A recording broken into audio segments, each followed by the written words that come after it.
আসসালামু আলাইকুম। আজকে আমি অনেক মজা করে পনিরটা রান্না করেছি, আপনাদের সাথে শেয়ার করব। এখানে হচ্ছে ধনিয়া, জিরে আর হচ্ছে দুটো লাল মরিচ, কয়েকটি গোলমরিচ।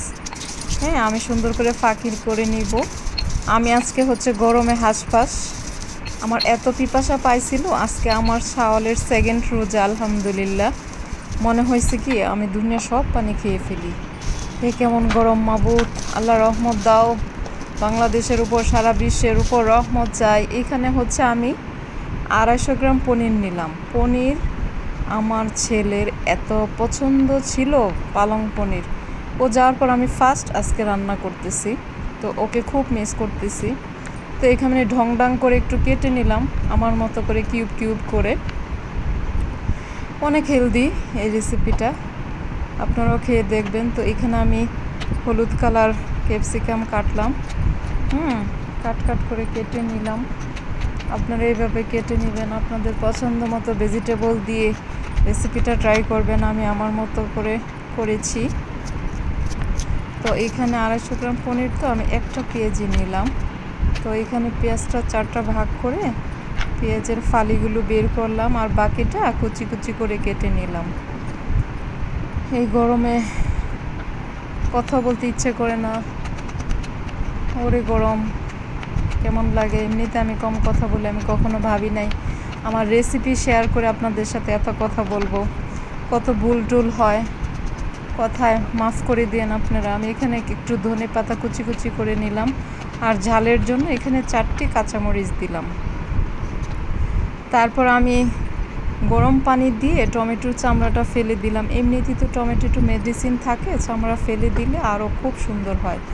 আর পনিরের মশলাটা যদি অনেক ভালো কষানো হয়, যেহেতু আমি পনিরটা ফ্রাই করে নিব, এজন্য টমেটোটা অনেক কুচি কুচি করে নিলে, ম্যাশ করে নিলে সেটা আরও বেশি সুন্দর হয়। তো এখানে আমি 2 চামচ ঘি দিলাম।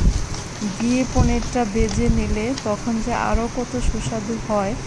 হ্যাঁ, আপনারা আপনাদের মতো খেয়ে ট্রাই করে দেখবেন। আর যদি আমার রেসিপিটা পছন্দ করে, তাহলে আপনারা আমার মতো করে খাবেন, ঠিক আছে?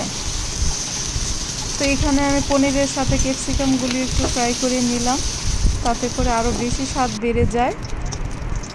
আমি এখানে আবার 2 চামচ ঘি দিলাম। ঘিটা গরম হয়ে যাওয়ার পর আমি এখানে একটু জিরে ছিটে দিলাম। এটা আমি প্রায় তরকারিতে দিয়ে থাকি, ভালো লাগে।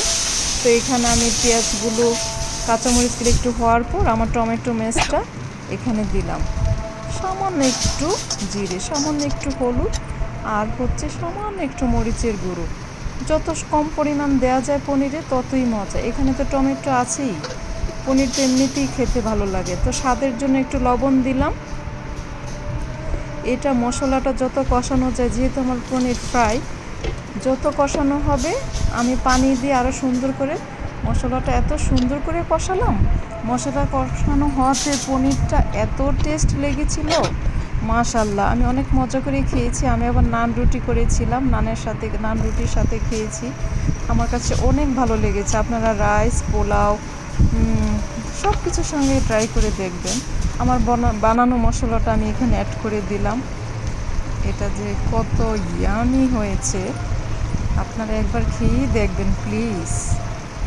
আমি তো খেয়েছি, আপনারাও ট্রাই করে দেখবেন। ভালো থাকবেন সবাই। অনেক অনেক দোয়া সবার জন্য, আমার জন্য দোয়া।